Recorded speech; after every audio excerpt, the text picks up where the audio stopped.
Welcome to Uncommon Knowledge. I'm Peter Robinson.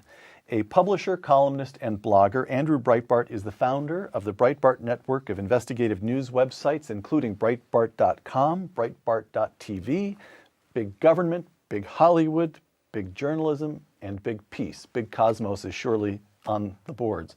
I need to have a big synthesis and get it down to one portal. Andrew Breitbart's new book, Righteous Indignation, Excuse Me While I Save the World. Andrew Breitbart, welcome. Thank you. The Liberal Grows Up, Segment 1. You describe in Righteous Indignation a privileged upbringing in Southern California. Exclusive schools, very comfortable circumstances. Your parents weren't particularly political, but they were more or less conservative. And then this, I'm quoting from the book. Through some form of osmosis, I considered myself a liberal. How come? My parents didn't fight for to maintain what it was they were teaching me through their deeds and their acts. They are a very silent generation. I grew up around with friends who had younger baby boomer parents, and they were very forthright in their politics. They would go to their rock concerts. They'd go to their Rock for Kampuchea. They'd fly to Philadelphia for Live Aid. And I remember my mother would watch Lawrence Welk on Saturday nights. The juxtaposition of... That's not a hard choice. You want where the action was. It was, and so as much as I loved my parents, the flow towards my friends and their parents' way of life and way of thinking was the most natural thing in the world. Okay. I loved my parents, but rejecting their orthodoxy was simple. Once again, from Righteous Indignation, a turning point. You're in New Orleans, you're studying at Tulane, you're sitting down for a math exam, quote, and you're not doing well. I started to consider that maybe years of skating by, recklessly expecting everything to work out, had been exactly the wrong approach to derivatives. Nice sentence, by the way. Apparently, I realized sometimes it doesn't work out. Sometimes you do have to make it work out, which means that values do matter, close quote. Andrew, you're raised in a conservative family and come out a liberal. You go to what you called, I don't have experience of Tulane, but I have no reason to doubt you. It's any humanities department USA, and I hate to do this to Tulane because I'd love to be invited back there to speak to the students, to tell them about an alternative approach. I guarantee it lies in your future at some point. Somebody will fund a trip to Tulane. But it's a liberal, it's an American university of its time, and you come out of that a conservative. How did this happen? Well, you are swimming against I was an American Studies major, and I really did think that when I chose that, that it would be reading about the Constitution, the founding fathers, Mark Twain, and sort of a benign approach towards the American experience.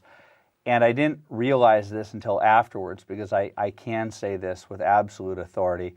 Had I not graduated, had I not been given my diploma, it would have only been me to blame. When in New Orleans, do as the New Orleanians, I really did partake in the culture down there, and I can't believe I did graduate.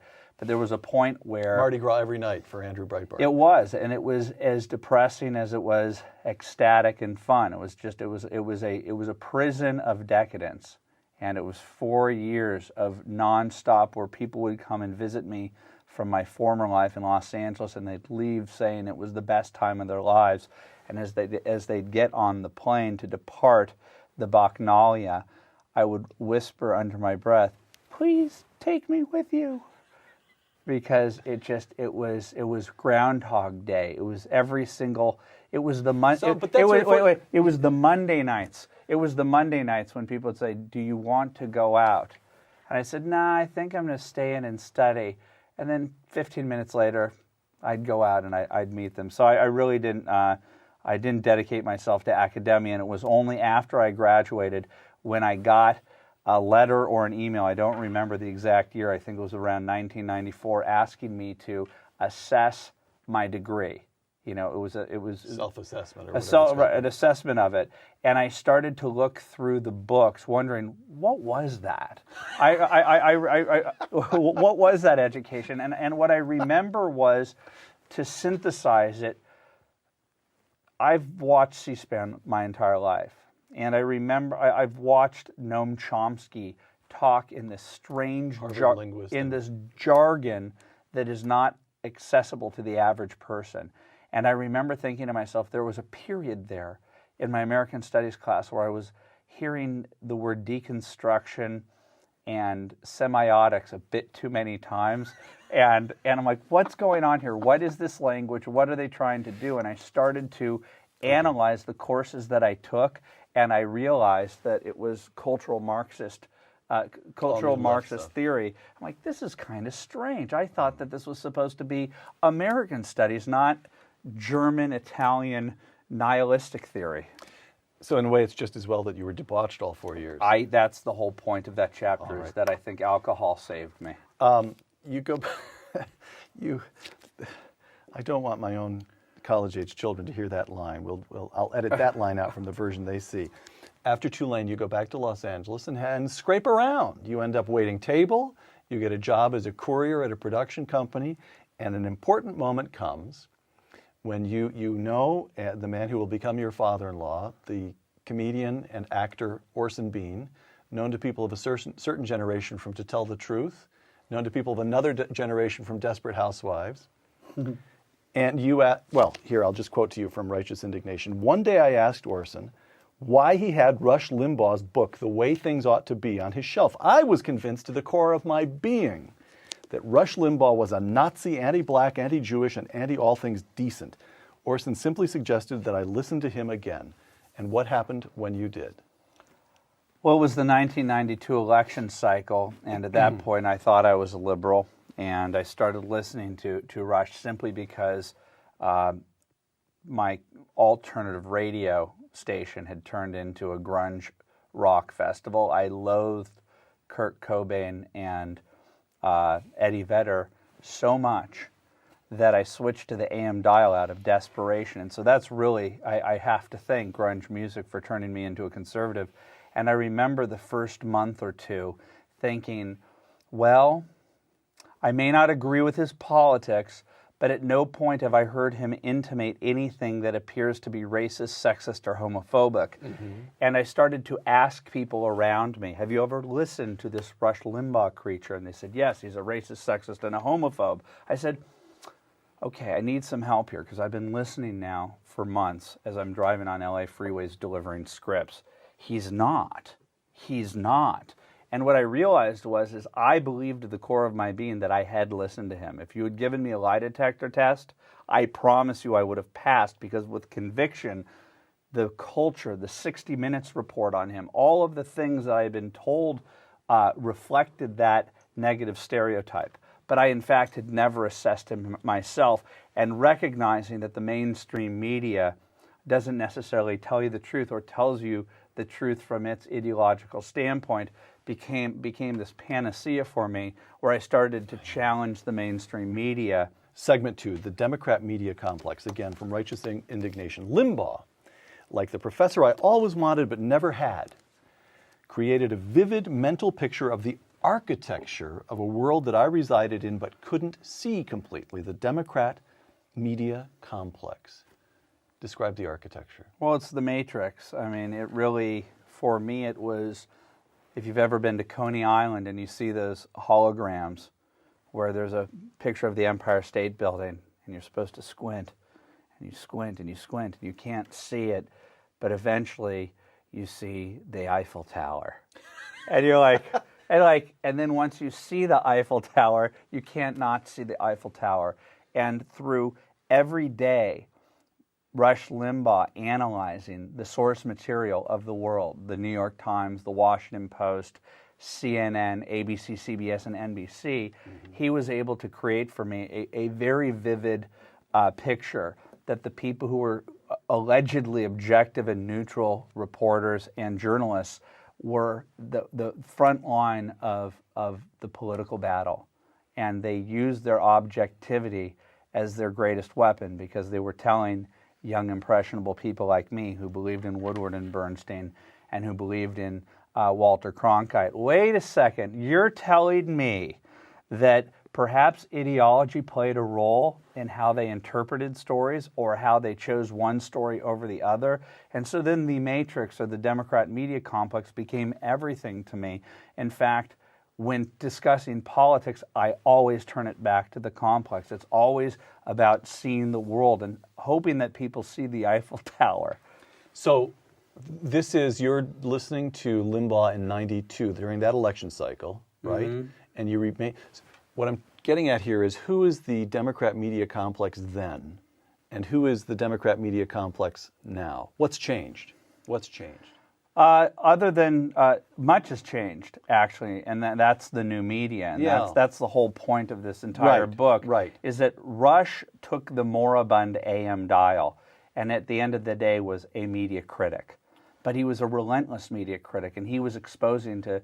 He wasn't just working with ditto heads. If ditto heads were what Rush Limbaugh were about, they could care less about. Just let him be and talk to the yokels out there in the hinterlands. They're worried about Andrew Breitbarts of the world, people that would actually listen to what he has to say and awaken people so that they can see that these people are using the media as a way to reinforce a herd mentality within the culture. And so what I see now is they used to get away with it. Rush Limbaugh took the moribund AM dial, and now it's a flourishing realm where countless people, from Michael Medved to Dennis Prager to Sean Hannity, are showing people or granting people a perspective or the alternative reality from the mainstream media. And Matt Drudge comes along in 1995, and he tells people, hey, look, you don't need to have an AM radio station, which costs a lot of money, and you have to have a certain skill set. He said, look, if you have a modem and a computer, you can enter this thing. We're now 20 plus years into this new media revolution, and the difference is there is open media warfare now between Katie Couric and the Rush Limbaughs and the Matt Drudges of the world. We are a polarized nation. This is a civil war based upon communication. Okay, so let me take... Here, again, quoting from Righteous Indignation, I, Andrew Breitbart, I'm at war with the mainstream media. I'm at war with the mainstream media because they portray themselves as objective observers of reality when they're hacks who think they can destroy everything America stands for. But shouldn't you relax? Things are working out. Things are working out. There's Fox News, there's Rush Limbaugh, there are all kinds of alternative... That's not enough. That's not enough. That's not enough. This is what angers me so about the... That's what I want to know. Why aren't you more relaxed? We're 20 years into it, just as you said. Why don't you say, okay, I'll take a... I'm going to spend half my time on the beach in Santa Monica. Because AM radio, an op-ed column, and Fox News is not enough. The big... What do you want? What do you want? I want a center-right nation to fight for its soul, and its soul is represented in the arts. Its soul is represented in a world in which media is everything. AM radio is the lowest form of communication. It's tinny. It's not robust. It's not Avatar. I want Avatar. I want the right to enter the world of media to the extent and invest in media the way that the left does. George Soros is throwing money like crazy. You want an NPR? I want everything. I want us. Right. They have an NPR. They're so slick in understanding how important media is. They've convinced the government to pay them to propagate their worldview. How come we're not fighting for money to propagate our worldview? Because we don't believe in it. Okay, then use the free market to convey the same ideas with the same level of sophistication and excellence that NPR does, because they are superior at what they do, just as Jon Stewart is superior at what he does. I grant Hollywood and the experts in propaganda for what they do. You admit that they're good. In fact, that's what annoys you. That it annoys me, and it annoys that our side does not commit to this battle. All right. Segment 3. Let's go through the background of your life here in fighting this fight that you've just described. Righteous Indignation. I intentionally co-created, this is a little tricky problem here for you, Andrew. I intentionally co-created the Huffington Post. I, Andrew Breitbart, intentionally co-created the Huffington Post in order to grant the hard left a place in the blogosphere to express itself. Okay, explain yourself. I had been Arianna Huffington's researcher up until the point where she converted on a dime. One day You knew Ariana when she was still conservative. Oh, absolutely. She dug up Larry Lawrence from Arlington National Cemetery. Thank you, Ariana. Larry Lawrence was ambassador. Ambassador from Switzerland, Clinton's #1 donor, and he granted him a waiver to be in Arlington National Cemetery. He had never even been in the Merchant Marines. Right. So she had her credentials. She got that scandal. That's right. And I enjoyed being with her when she was a conservative, but I walked out the door when she switched to the left. She came to me 5 years later, 5 years of awkward air kissing at parties that we would run into each other. She came to me after the 2004 election cycle and said, "Do you have any ideas for a website?" And she had a money guy, and we came up with the plan, and it was to create this place where if we could get your friends who you couldn't afford to write for you for free, it would be exceptionally helpful to you. You'll be the queen of the left-wing blogosphere. I said, but from my standpoint, right now, if you want to hear what the actual left has to say, not Katie Couric pretending to be neutral, what the left has to say, all there is on the internet in 2004 is the Daily Kos, where a Peter Robinson could write an op-ed, Bush is the equivalent to Hitler, under a pseudonym, 2 Live Crew 333378. And that constituted a transparency within the media, where, well, an opaqueness, where these people could write these things. And Kos himself was being put on Meet the Press. And so I said, Ariana, you can become the salon that you have at your house, you can put online. And it worked. But the idea was, and I said this to any number of brand name people that I have in my life from the radio, this is going to be crazy, because I've gone to Young America's Foundation, events, and I've talked to these kids, and they know me to be the real deal. I mean what I say, and I say what I mean, and I'm conservative. But I think this is going to be helpful for conservatives, because it will be source material. And the first day that it launched, and I was worried about it being Huffington Post. The Huffington Post launched. Right. I was driving up Lincoln Boulevard, worried, because I was getting emails from people saying, "How could you do this?" And I listened to Michael Medved on the first day that it launched, reading aloud Rob Reiner's first day post. Where are the Woodwards and Bernsteins of today to take on George Bush? And he was howling, and I was howling in the car, and I was tearing up, just thinking, this meathead guy who wants to add a dollar, to every cigarette pack to pay for lettuce patches or something. This incoherent guy proved my point, and within I left within a month, and I remember one point. This is my favorite moment. During Katrina, Randall Robinson at the Huffington Post wrote an article 2 days into the flooding that black people were cannibalizing each other in New Orleans. And Drudge put it up, a link at the Drudge Report, and within 24 hours, Ariana called me up and she said, "You won." I said, "What do you mean you won?" She goes, "We retracted the story." So this was, I swear, I'm a mischievous guy. I to a great extent, I was more inspired. Okay, Andrew, 20 years, or whatever it's been, 15 years later, who's winning in the internet? You've got Ariana just sold the Huffington Post. She's continuing to operate it from AOL, MoveOn.org, Daily. These are still big. Yeah. You've got your enormous number, So who's winning? Well, I think that conservative and libertarian has been what you hoped? I think, look, the media is still left of center, and they're trying to buffer up their waning enterprise, their waning monopoly, by giving $315 million to Ariana Huffington. Is AOL coming to me saying, "Wow, you've got this audience of the center right"? It wouldn't dawn on them, because it is the war that I've described. Who's winning? Well, monetarily, they still are controlling the majority of the pieces. But so there's still something second-class, second-rate about the conservative. Of course, but what we are winning tactically, because Hannah Giles and James O'Keefe took down Acorn with a high-quality video series that cost less than $1,400, which sends a message to the average kid out there that if ABC, CBS, and NBC are not going to cover things and act as a checks and balance against progressive organizations, against the AFL-CIO, against the SEIU, ACORN, other community organizing groups, then we can do it ourselves. And we're having an effect going around the Democrat media complex, over it, or right straight forward. And my business model is to aim every one of our exposés straight at the mainstream media and say, Katie Couric, you are being dared not to cover this. All right. Segment 4, the theory, of which you have more in this book than I'd expected. Righteous indignation. A lot gets explained here. Marx and Hegel had paved the way for the progressives, who in turn had paved the way for the Frankfurt School, who had then attacked the American way of life by pushing cultural Marxism through critical theory. There's a lot going on there.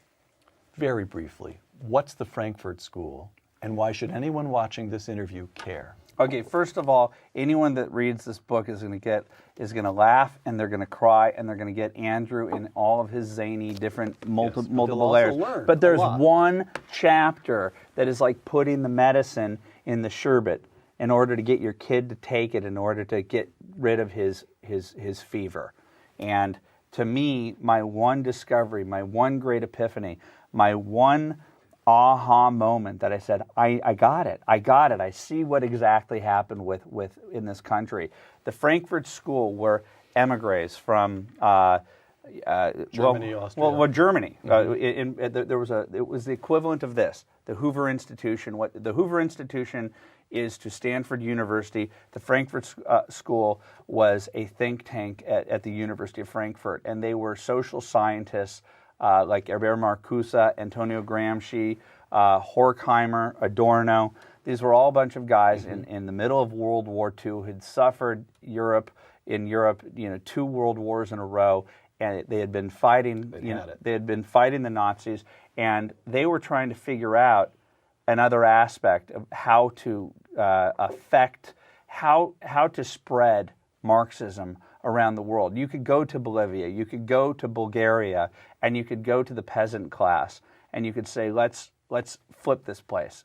The Marxist-Stallman argument of getting the workers to get upset at the owners was very easy, but not in America, where the middle class was invested in their productivity, invested in the concept that they could have their own small little American dream, a white picket fence, that they could invent something and go from one generation to being dirt poor to being an owner within a very quick period of time. And what these guys figured out when they came to the United States, and Adorno is the one that drives me the most crazy. He came out to California, and I think it was Bertolt Brecht, the East German playwright, moved to Santa Monica in the 1940s at the height of the Golden Age. Think about this.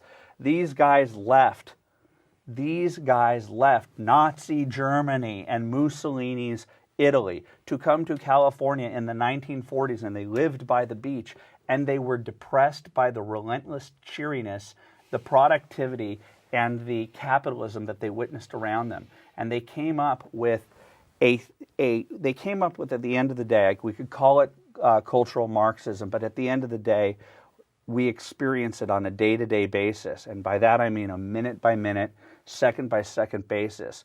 It's political correctness and it's multiculturalism. And what it took was this amazing concept of e pluribus unum, where everybody comes here and contributes to this, everybody becomes an American and contributes, but we have a common culture, we have a common border, a common mindset. What they did was take the haves versus have-nots friction and translated it into oppressor versus the oppressed. And this got taken up by faculties across the country. That's the point of the Frankfurt School and the progressivism. It becomes embraced by 60s post-structuralism academics. Post-structuralism, queer studies, African American studies, all of that is pitting people against each other. It is anti-American to its core. If Marcuse was I'm quoting again from Righteous Indignation, if Marcuse was the Jesus of the New Left, then Saul Alinsky was his St. Paul. Again, let me just put it to you in simple terms. Who's Saul Alinsky, and why should anyone watching this interview care? Well, Hillary Clinton wrote her senior thesis on Saul Alinsky at Wellesley.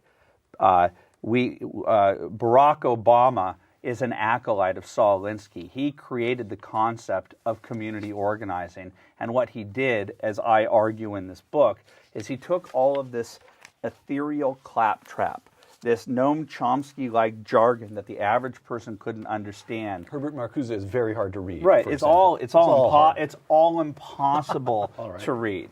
But he was able to translate this cultural Marxist down to a series of rules and a mindset, a warrior mindset, where the critical theory was like, take on your enemy, take him directly on, destroy that person. He applied critical theory down to the street war level, and I would argue that the Katie Courics of the world, the Chris Matthews of the world, Rachel Maddow, and Keith Olbermann, unbeknownst even to themselves, are studied in the tactics of Alinsky.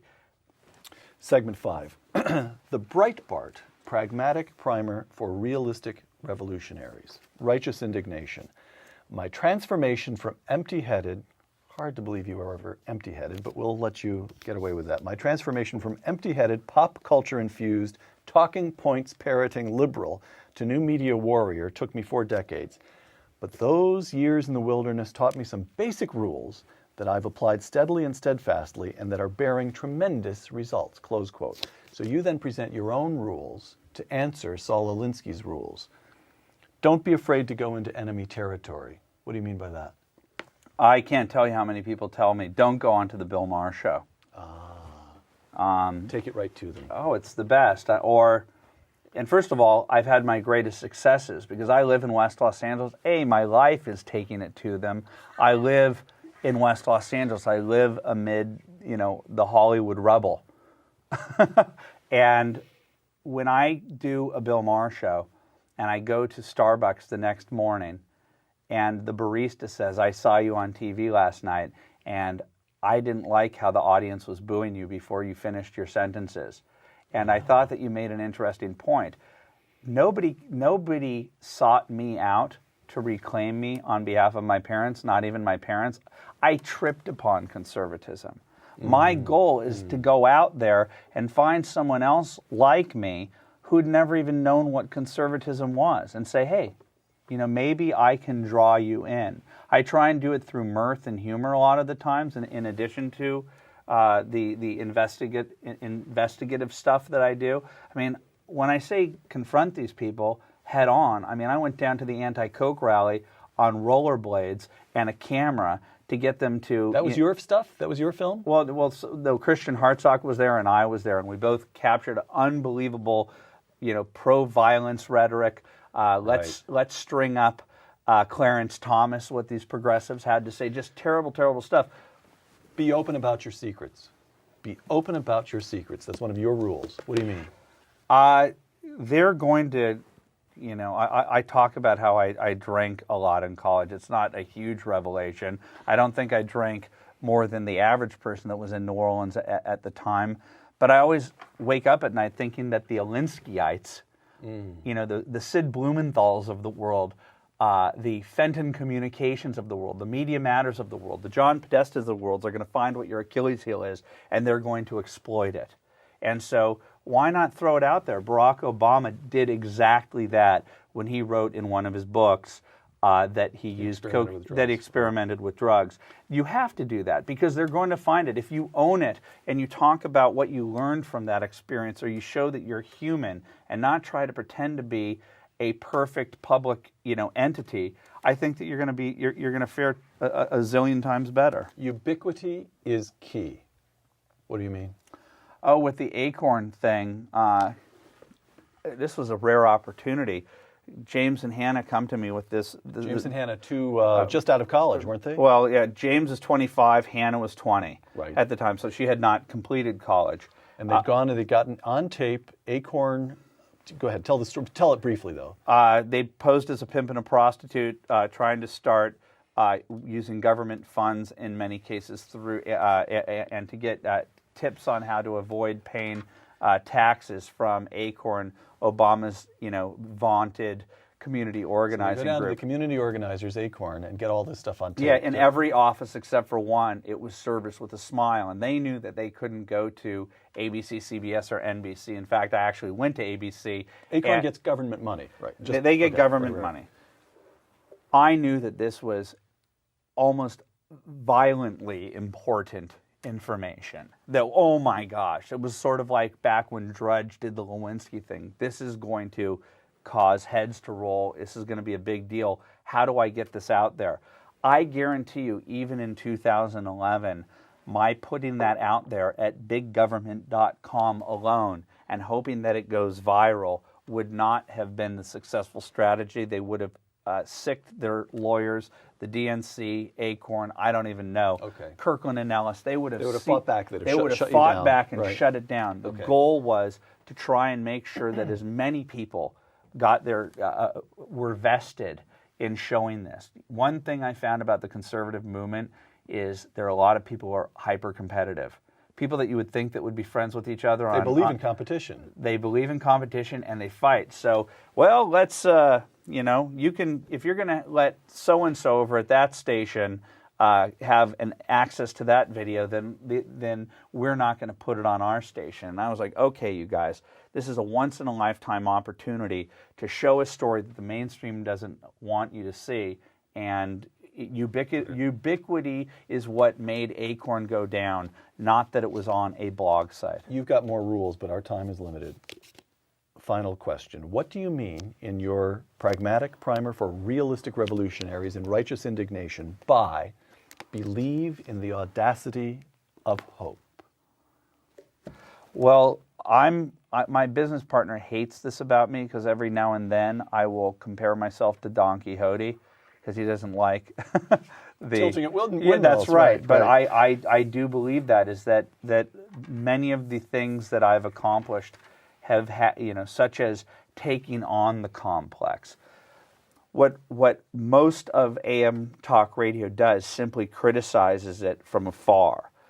When I saw what they did to Clarence Thomas, and you juxtapose what they did to Clarence Thomas next to anointing Bill Clinton for exhibiting the same behavior that they claimed that Thomas was guilty of, when you see how they treat the Tea Party, they're default racist. They have to disprove their racism.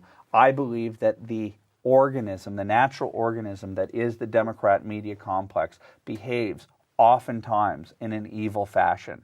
My goal is to destroy the mainstream media as we currently know it so that it is more equitable, so that it is more fair. It seems like an outrageous goal. I'm not sure that there's a business model that's going to make it so that I'm going to have Rupert Murdoch-like money, but I hope that my children's generation exists in a more fair and equitable media. And the first thing that we're going to have to get rid of is this fake declaration of objectivity and neutrality. That is a big lie. We need to move towards something that is a more mature version of what we have now, more like the UK.